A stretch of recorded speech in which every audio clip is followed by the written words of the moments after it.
നമസ്തേ,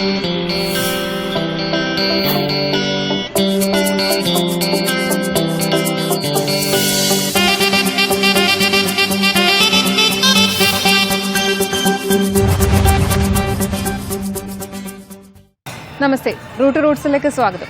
ഇന്ന് നമ്മൾ തിരുവനന്തപുരത്തെ, കേരളത്തിലെ, ഭാരതത്തിലെ, ലോകത്തെ തന്നെ അതിപ്രശസ്തമായ ഒരു ക്ഷേത്രത്തിലാണ്, ആറ്റുകാൽ ഭഗവതി ക്ഷേത്രത്തിൽ.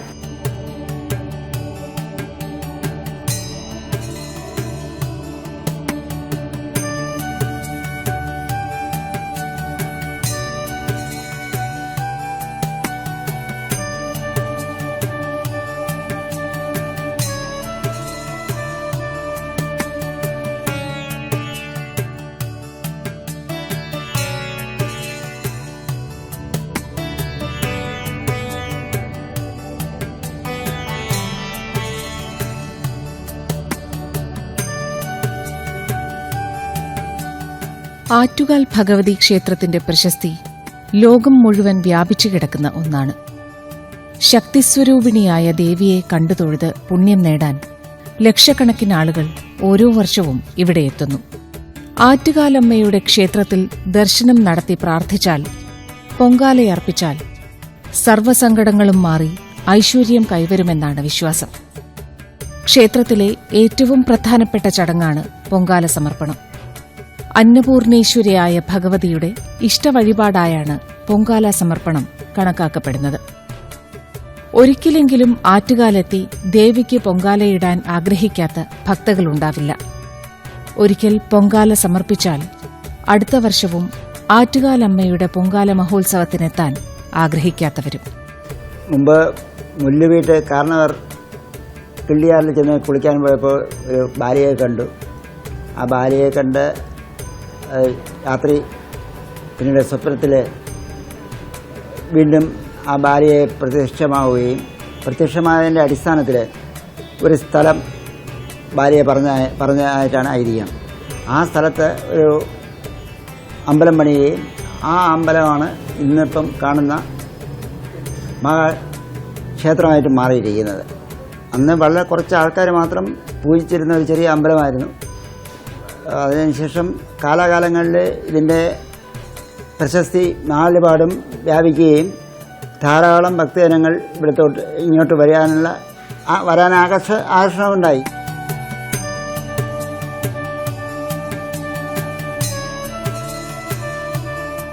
ആറ്റുകാൽ എന്നുള്ള വാക്ക് കേൾക്കുമ്പോൾ ഒപ്പം മനസ്സിൽ ചേർന്ന് വരുന്ന ഒരു പദമാണ് ആറ്റുകാൽ പൊങ്കാല എന്നുള്ളത്.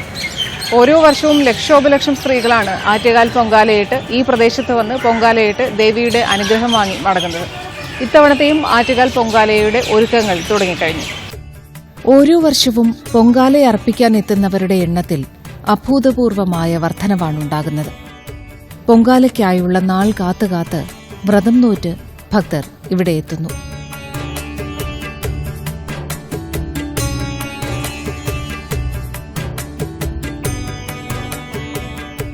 ശരിക്കും ഞങ്ങളുടെ ഈ ആറ്റുകാൽ ക്ഷേത്രത്തിൻ്റെ പ്രത്യേകത, ഏറ്റവും വലിയ ഒരു പ്രത്യേകത എന്ന് പറയുന്നത് പൊങ്കാല തന്നെയാണ്. അറിയാമല്ലോ, നമ്മൾ ഈ പൊങ്കാല ഗിന്നസ് വേൾഡ് റെക്കോർഡിൽ ഇടം നേടിയിട്ടുള്ളതാണ്.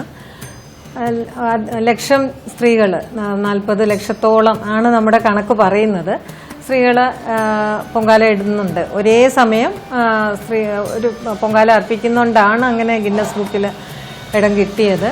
നമ്മുടെ ഈ വർഷത്തെ പൊങ്കാല ഫെബ്രുവരി 25-നാണ് പൊങ്കാല, 17-ന് ഉത്സവം ആരംഭിക്കുന്നു.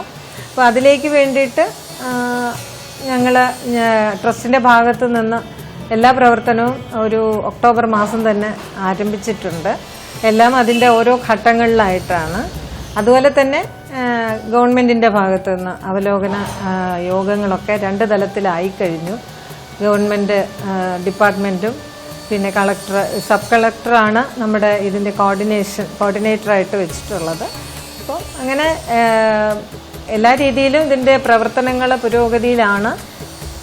പിന്നെ നമ്മുടെ പ്രദേശത്തുള്ള ജനങ്ങളുടെയും വീട്ടുകാരുടെയും ഒക്കെ സഹകരണത്തോടു കൂടിയാണ്, സന്നദ്ധ സംഘടനകൾ അങ്ങനെയുള്ള എല്ലാത്തിൻ്റെയും സഹകരണത്തോടു കൂടിയാണ് ഈ പൊങ്കാല മഹോത്സവം വളരെ നല്ല രീതിയിൽ ഞങ്ങൾക്ക് ചെയ്യാൻ സാധിക്കുന്നത്.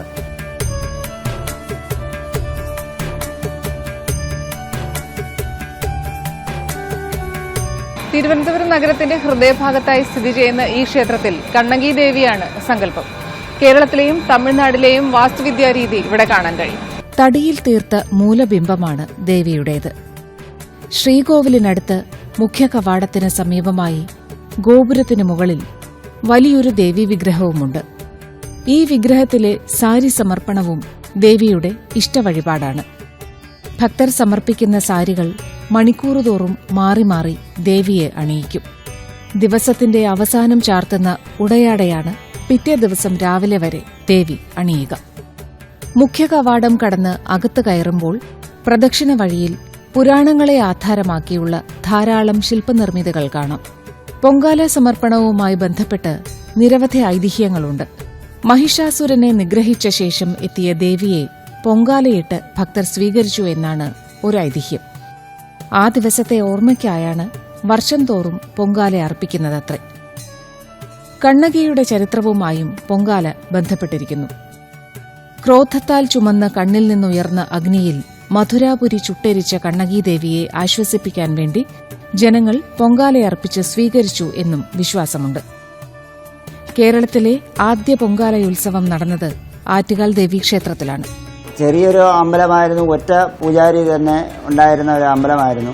അത് കഴിഞ്ഞിട്ട് ഇവിടുത്തെ പ്രാർത്ഥിച്ചു വരുന്ന ആൾക്കാർക്ക് കിട്ടിയ അനുഭവത്തിൻ്റെ അടിസ്ഥാനത്തിൽ ആൾക്കാരുടെ എണ്ണം കൂടുകയും അമ്പലം വളരെ വികസിപ്പിക്കുകയും ചെയ്യുകയുണ്ടായി. അങ്ങനെ വികസിച്ച് വരുമ്പോൾ 1960 കാലഘട്ടത്തിലാണ് ഇതിന് വളരെയധികം പ്രശസ്തി വന്നത്. അപ്പോഴത്തേക്കും കൂടുതൽ ആൾക്കാർ ഇവിടെ വരികയും അതിന് ഇവിടെ ധാരാളം പൂജകളൊക്കെ ചെയ്തതിൻ്റെ അടിസ്ഥാനത്തിൽ അമ്പലത്തിന് വരുമാനം വർദ്ധിച്ചതിൻ്റെ അടിസ്ഥാനത്തിൽ നമ്മളിവിടെ ധാരാളം വികസന പ്രവർത്തനങ്ങൾ തുടങ്ങുകയും ചെയ്തിട്ടുണ്ട്. അതിൻ്റെ അടിസ്ഥാനത്തിൽ ഇവിടെ ഗോപുരവും മറ്റുമൊക്കെ ചെയ്ത് വളരെയധികം ആകർഷകമാക്കിയിട്ടുണ്ട്.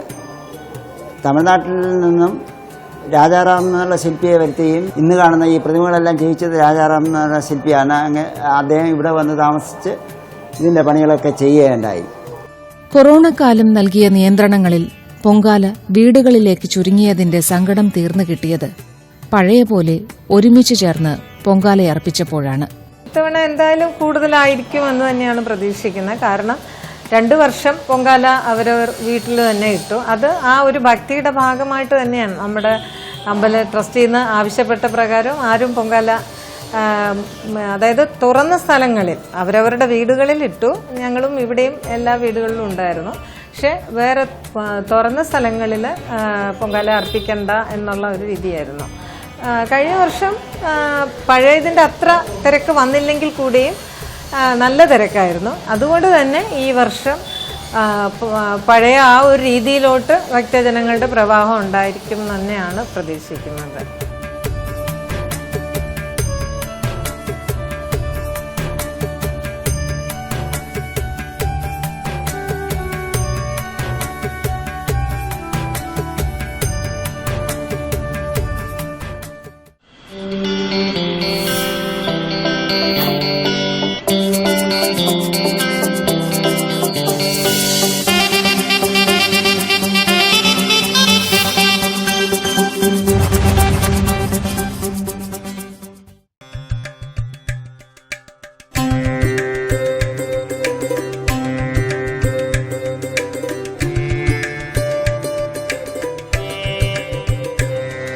കരമനയാറിനും കിള്ളിയാറിനും അടുത്തായിട്ടാണ് ഈ ക്ഷേത്രം സ്ഥിതി ചെയ്യുന്നത്. ഇത് സ്ത്രീകളുടെ ശബരിമല എന്നും അറിയപ്പെടും. അതിപുരാതനമായ ഈ ക്ഷേത്രത്തിന്റെ ഉൽപ്പത്തിയെക്കുറിച്ചുള്ള ഐതിഹ്യം മുതൽ ആദിപരാശക്തിയുടെ അനുഗ്രഹവർഷത്തെക്കുറിച്ചും പൊങ്കാലയുടെ പ്രാധാന്യത്തെക്കുറിച്ചും അറിയാത്തവർ ചുരുക്കം. ഓരോ വർഷവും പൊങ്കാല മഹോത്സവത്തിന് ദിവസങ്ങൾക്ക് മുമ്പേ ഈ നാട്ടുകാർ അതിഥികളെ സ്വീകരിക്കാൻ ഒരുക്കങ്ങൾ തുടങ്ങും. വീടുകൾ മോടിയാക്കി അവരവർക്ക് കഴിയുന്ന രീതിയിൽ സൗകര്യങ്ങളൊരുക്കി പല ദേശങ്ങളിൽ നിന്നായി പൊങ്കാല സമർപ്പിക്കാനെത്തുന്നവർക്ക് വേണ്ടതെല്ലാം ചെയ്തു കൊടുക്കും. ജീവിതത്തിൽ ഒരിക്കൽ പോലും കണ്ടിട്ടില്ലാത്ത പരിചയപ്പെട്ടിട്ടില്ലാത്ത മനുഷ്യർക്ക് പൊങ്കാലയിടാനുള്ള എല്ലാ സൗകര്യങ്ങളും ഒരുക്കി നൽകുന്ന ഇന്നാട്ടുകാരെയും പൊങ്കാല സമർപ്പിക്കാൻ ഏതൊക്കെയോ ദേശങ്ങളിൽ നിന്ന് അനന്തപുരിയിലേക്കെത്തി പരസ്പരം അറിയാത്തവർക്കിടയിലേക്ക് ഇറങ്ങിച്ചെന്ന് അവർ ഒരുക്കുന്ന സൗകര്യങ്ങളിൽ ദേവിക്ക് പൊങ്കാലയർപ്പിക്കുന്നവരെയും ചേർത്ത് നിർത്തുന്നത് ആറ്റുകാലമ്മയോടുള്ള ഉറച്ച ഭക്തിയാണ്. അചഞ്ചലമായ വിശ്വാസമാണ്. ഒരു പൊങ്കാല കഴിഞ്ഞാൽ അടുത്ത പൊങ്കാലയ്ക്ക് വേണ്ടി കാത്തിരിക്കുന്ന ഒരു അനുഭവം തന്നെയാണ്. ഇവിടെ എനിക്ക് തോന്നുന്നു കലണ്ടർ ഈ അനുസരിച്ചാണ്, ഉത്സവം അനുസരിച്ചാണ് ഇവിടുത്തെ ജനങ്ങൾ കലണ്ടർ. അത് പല പ്രാവശ്യവും ഇവിടെ ആൾക്കാർ പറയും, ഒരു വർഷം കലണ്ടറായിട്ട് വരുന്നത് ഉത്സവമാണ്. അങ്ങനെ എനിക്ക് തോന്നുന്നു ദൂരദേശത്തുള്ള ആൾക്കാരൊക്കെ തന്നെയും നമ്മൾ ഓണത്തിന് വരുന്ന പോലെ ഇവിടെ ഈ ആറ്റുകാൽ പ്രദേശത്തുള്ള ഗൾഫിലും മറ്റുമുള്ളവരൊക്കെ ഈ സമയം കണക്കാക്കിയാണ് ലീവ് എടുത്ത് വരുന്നത്. അങ്ങനെ പിന്നെ ഇവിടുത്തെ എല്ലാ വീടുകളും പൊങ്കാലയ്ക്ക് വേണ്ടിയിട്ട് എല്ലാ സൗകര്യങ്ങളും, ഇപ്പം എനിക്ക് തോന്നുന്നു വീട് പെയിന്റ് ചെയ്യുന്നത് പോലും നമ്മൾ ചിങ്ങമാസത്തിന് മുമ്പ് പെയിന്റ് ചെയ്യും പലരും. ഇവിടെ ഈ ഉത്സവത്തിന് മുമ്പെയാണ് ക്ലീനിങ്, പെയിന്റിങ്ങും എല്ലാം നടക്കുന്നത്. അങ്ങനെ ഒരു പ്രദേശത്തിൻ്റെ വളരെ വ്യത്യസ്തമായ ഒരു ഇതാണ്. അതിപ്പോൾ ലോകമെമ്പാടും എല്ലാവരും അത് ആഘോഷിക്കുന്നു. പിന്നെ അതിൻ്റെ ഒരു ഭാഗമായിട്ട് ഇരിക്കാൻ എനിക്കും സാധിച്ചതിൽ അമ്മയുടെ അനുഗ്രഹമാണ്. അത് അമ്മയ്ക്ക് തന്നെ പ്രണാമം അർപ്പിക്കുകയാണ്. ലോകത്ത് ഇത്രയും സ്ത്രീജനങ്ങൾ ഒരുമിച്ച് കൂടി പൊങ്കാലയിടുന്ന വേറൊരു സ്ഥലം ലോകത്തൊരിടത്തും ഇല്ല. കേരളത്തിൽ ആറ്റുകാൽ ഭാഗത്ത് മാത്രമാണുള്ളത്. പൊങ്കാലയിലെ ഒരു സങ്കല്പം തന്നെ ആറ്റുകാൽ അമ്പലത്തിലാണ് ആദ്യമായിട്ടുണ്ടായിരുന്നത്. ബാക്കിയുള്ള അമ്പലങ്ങളിലെല്ലാം ഇത് കണ്ടിട്ട് വീണ്ടും വീണ്ടും അവരെല്ലാം തുടരുകയാണ് ചെയ്യുന്നത്. നമ്മുടെ പ്രധാനപ്പെട്ട ഒരു നേർച്ച തന്നെയാണ് പൊങ്കാല നിവേദ്യം. അത് പിന്നെ ആൾക്കാർ കൂടിയാണ് ഇത്രയും ജനങ്ങൾ ഒരുമിച്ച് ഇങ്ങനെ കൂടാൻ സാധിച്ചത്. ഇപ്പോൾ നമ്മൾ ഈ തിരുവനന്തപുരം ഭാഗത്ത് മാത്രമല്ല, ലോകത്തും എല്ലായിടത്തും ഇതേ ദിവസം തന്നെ പൊങ്കാലയിടുന്ന ഒരു കാര്യമായിട്ട് മാറിയിട്ടുണ്ട്. അങ്ങനെ ആറ്റുകാൽ പ്രദേശത്ത് മാത്രം ഒതുങ്ങിയല്ല ഇപ്പോൾ ഈ പൊങ്കാല നടന്നുകൊണ്ടിരിക്കുന്നത്. പുരാതന കാലത്ത് ദ്രാവിഡ ക്ഷേത്രങ്ങളെ കല്ല് എന്ന് വിശേഷിപ്പിച്ചിരുന്നു. ആറ്റിൻകരയിൽ ആറിന്റെ സംഗമസ്ഥാനത്ത് രൂപം കൊണ്ട ക്ഷേത്രം ആറ്റുകല്ലെന്ന് അറിയപ്പെട്ടിരുന്നെന്നും പിന്നീടത് ആറ്റുകാലായെന്നും ഐതിഹ്യമുണ്ട്.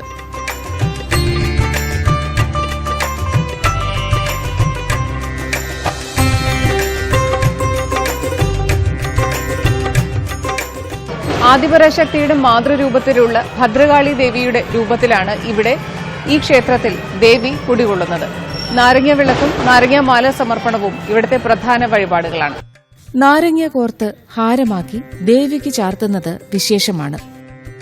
നാരങ്ങാത്തോടിൽ തിരിയിട്ട് കുങ്കുമം ചാർത്തി ക്ഷേത്രത്തിലേക്ക് കയറുമ്പോൾ കാണുന്ന വലിയ വിളക്കുകളിൽ കത്തിച്ചു വയ്ക്കുന്നതാണ് നാരങ്ങ വിളക്ക് സമർപ്പണം.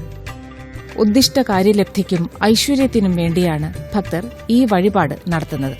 17-ാം തീയതിയാണ് ഞങ്ങളുടെ പ്രധാന ചടങ്ങ് കാപ്പ് കെട്ടി കുടിയിരുത്തുക എന്നുള്ളത്. അതായത് ഇത് ഓരോ ദിവസത്തെയും ചടങ്ങുകൾ തോറ്റം പാട്ടിലൂടെയാണ് അവതരിപ്പിക്കുന്നത്.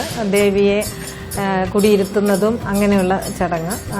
കാപ്പുകെട്ടെന്ന് പറയുന്നത് മേൽശാന്തിയുടെ കയ്യിൽ സഹമേൽശാന്തി ദേവിയുടെ വാളിലും മേൽശാന്തിയുടെ കയ്യിലും രണ്ടിലും കാപ്പ് കെട്ടുന്നു.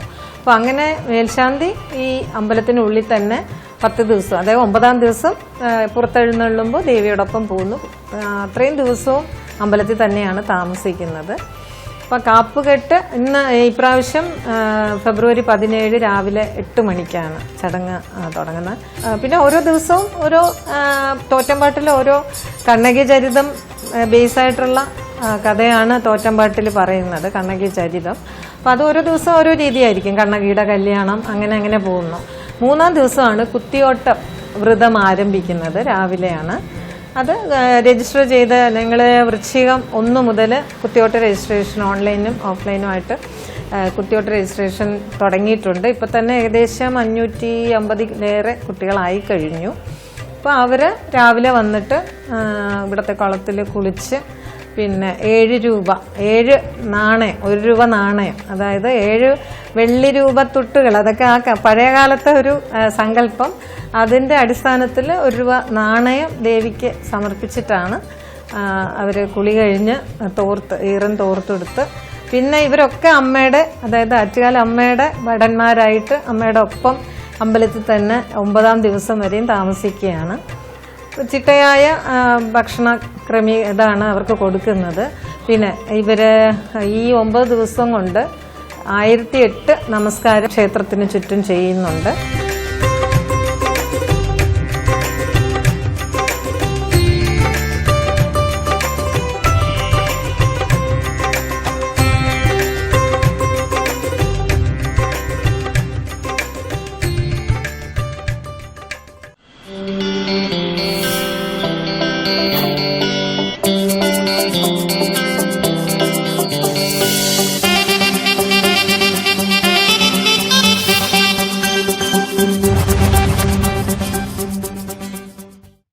ദേവി പ്രധാന പ്രതിഷ്ഠയായിട്ടുള്ള ഈ ക്ഷേത്രത്തിൽ ഉപപ്രതിഷ്ഠകളുമുണ്ട്.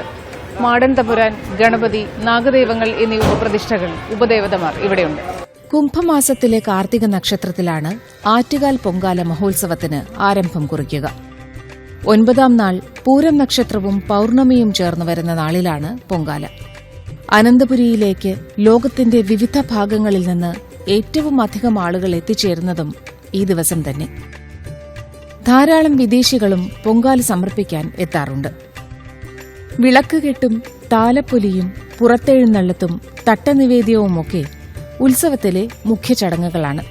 പൊങ്കാലയിടാനെത്തുന്ന ഭക്തർ പൊങ്കാലയർപ്പിക്കും മുമ്പുള്ള ഉത്സവ ദിവസങ്ങളിൽ ആറ്റുകാലമ്മയെ തൊഴുത് അനുഗ്രഹം തേടാറുണ്ട്. പൊങ്കാല സ്വീകരിച്ച് എല്ലാം ഭംഗിയാക്കി തരണേ എന്നുള്ള പ്രാർത്ഥന. ആറ്റുകാൽ ക്ഷേത്രത്തിലെത്താൻ കഴിയാത്തവർ അടുത്തുള്ള ദേവീക്ഷേത്രത്തിൽ ദർശനം നടത്തും.